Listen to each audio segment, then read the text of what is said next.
하나님 말씀은 사무엘상 14장 16절에서 23절까지입니다. 한 목소리로 우리 같이 읽겠습니다.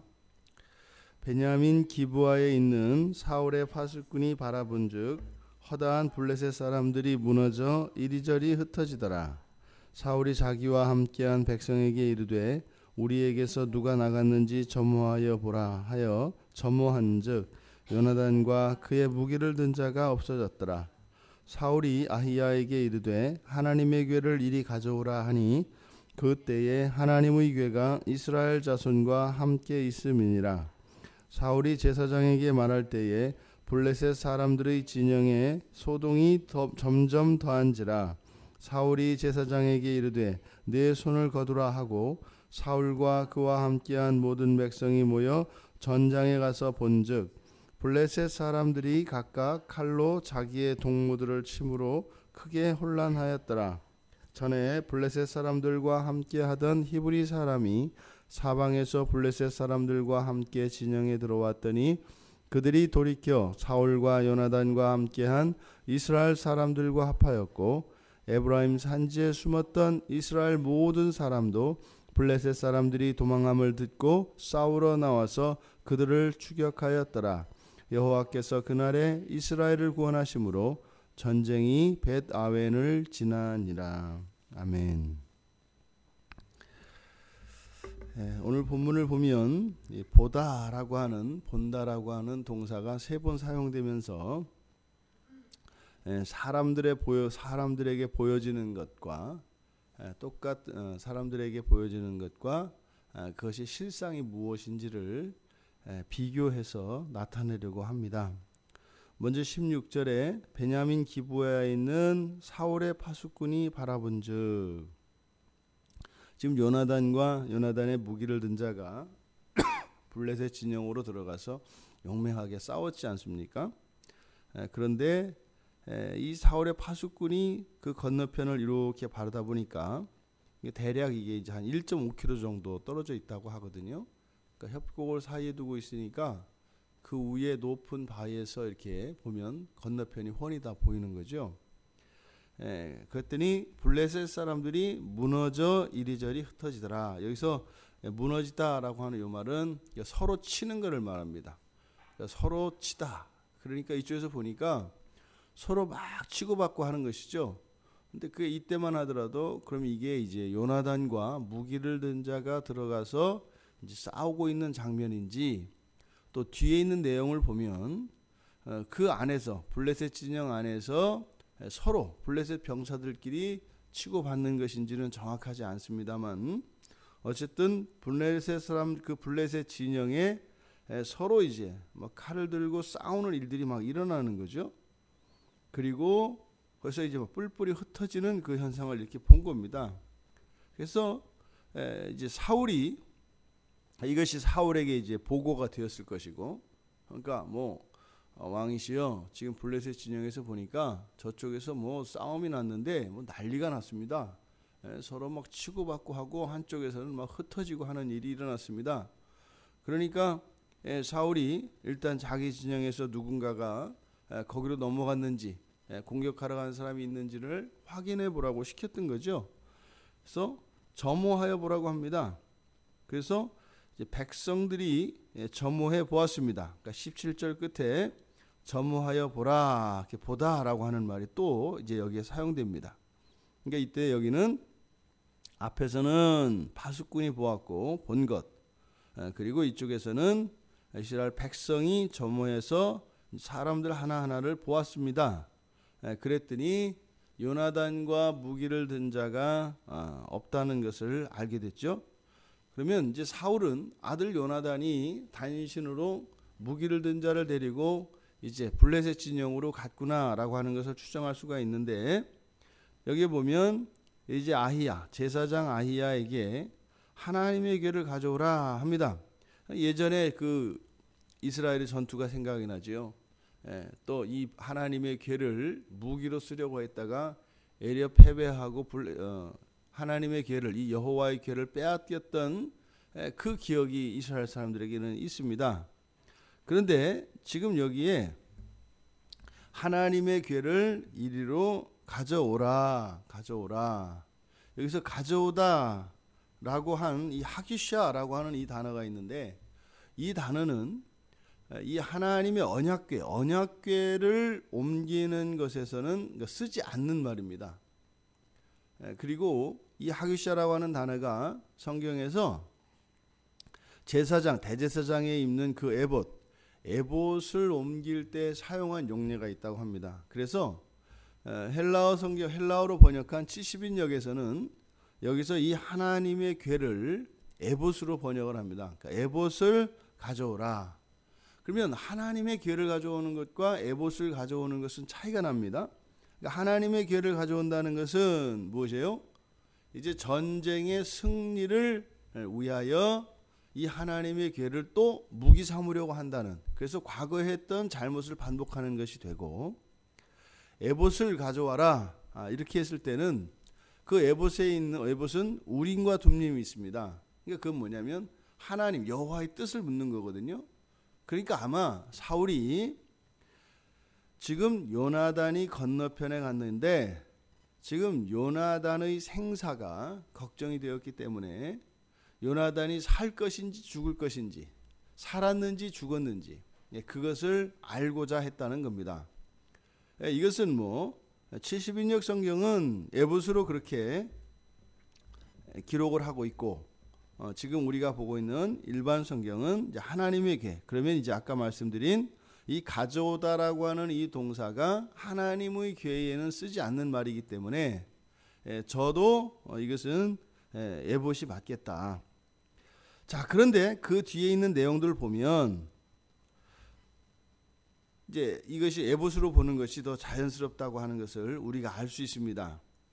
그래서 제사장에게 하나님의 궤, 여기 우리 본문대로 하자면 하나님의 궤를 가져오라고 했는데, 근데 사울이 제사장에게 말할 때에 그 진영에 소동이 점점 더한지라. 만약에 이기는 것을 목적으로 했다면 하나님의 궤를 가져오는 걸 취소할 필요가 없죠.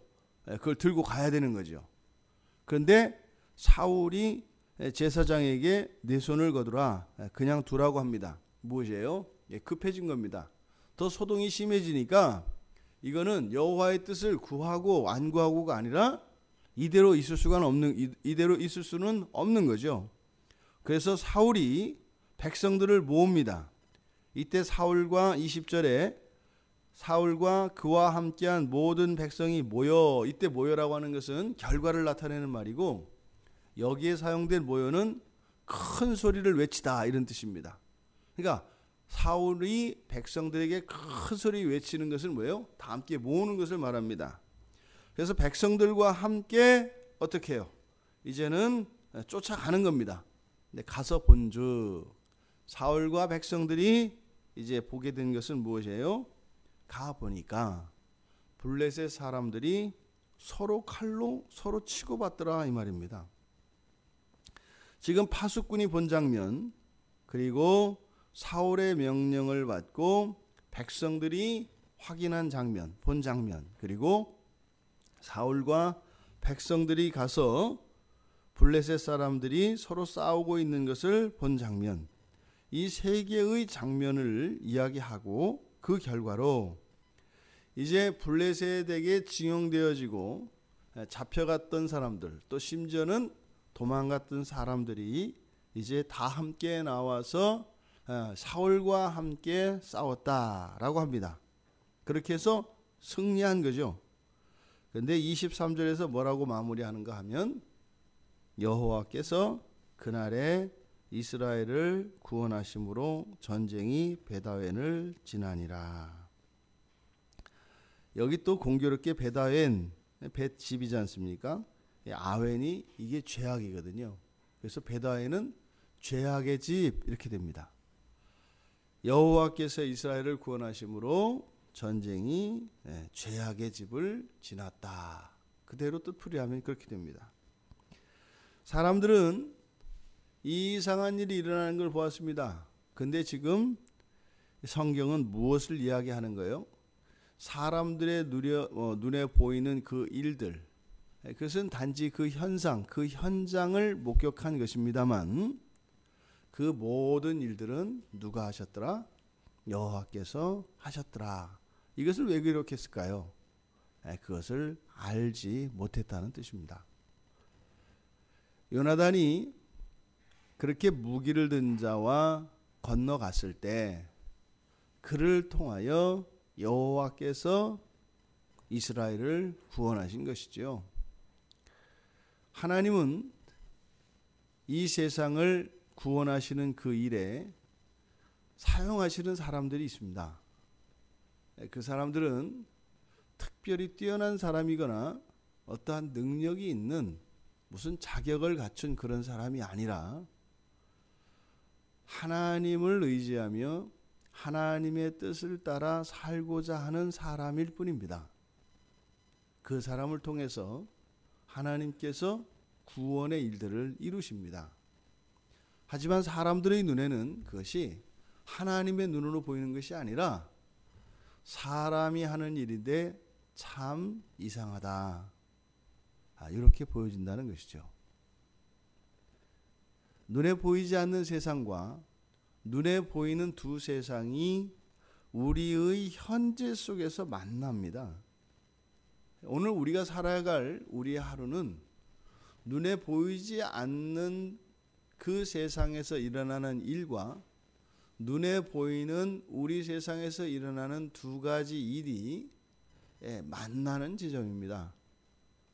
그러니까 우리가 오늘 살면서 경험하게 되는 이 모든 일들을 또한 그렇게 하나님 나라의 그 영적인 관점에서 그것을 해석하고 이해할 수 있는 이런 영적인 분별력이 있어야 합니다. 또 그 영적 분별력만 있어서 되느냐면 그것에 분별하여 이 가치를 어떤 일들 가치를 우리가 잘 판단을 해야 되는데 거기에서는 우선순위가 이제 생겨나게 됩니다. 눈에 보이는 그 일을 따라서 이 세상의 이치로 해야 될 때가 있고 오히려 이 세상의 이치는 뒤로 하고 그 영적인 원리를 따라 우리가 그것을 더 우선하여 어떠한 대안들을 내고 결정을 해야 되는 경우들이 있습니다. 오늘 하루 우리들의 삶 속에는 또 이 세상의 이치를 따라 결정하고 또 그것을 따라 문제를 해결해야 될 일들이 있을 것입니다. 또 한편으로는 이런 영적인 원리를 따라 이 세상의 이치에 반하는 아니 그렇게 해서는 안 되는 그렇게 그러한 하늘나라의 영적인 원리를 따라 결정해야 되는 것이 있습니다. 오늘 하루 우리의 삶 속에 이 세상에서의 삶뿐만 아니라 보이는 이 세상뿐만 아니라 보이지 않는 그 영적인 세상을 동시에 살아갈 수 있는 우리들이 되기를 바랍니다. 그래서 단지 눈에 보이는 세상을 살아가는 사람들과 분명히 구별되어지는 우리 그리스도인들은 동시에 영적인 세상을 함께 살아가는 사람인 것을 잊지 마시고 오늘 하루 우리의 삶 속에 이 영적인 원리와 이 보이는 가시적인 세상의 원리를 잘 분별하여 지혜롭게 살아갈 수 있기를 바랍니다. 그것은 성령을 의지하고 성령께서 인도하여 주시지 않고서는 우리가 분별할 수 없습니다. 그래서 사람들에게 보이지 않는 그것을 볼 수 있는 그래서 영원한 세상을 살아가는 우리 모두가 되기를 주님의 이름으로 축원합니다. 하나님, 사람들의 눈에 보여진 이 현상의 배후에는 여호와께서 이스라엘을 구원하시고 계셨습니다. 하지만 그것을 깨달을 수 없었던 백성들과는 다른 삶이 오늘 저희들의 하루가 되기를 원합니다. 하나님, 눈에 보이는 이 세상에서 저희를 구원하시고 이 나라와 이 민족을 구원하시는 하나님의 일을 보게 하여 주시고 그 일을 따라 살아가는 저희들이 되도록 은혜를 더하여 주시옵소서. 감사하며 예수님의 이름으로 기도드리옵나이다. 아멘.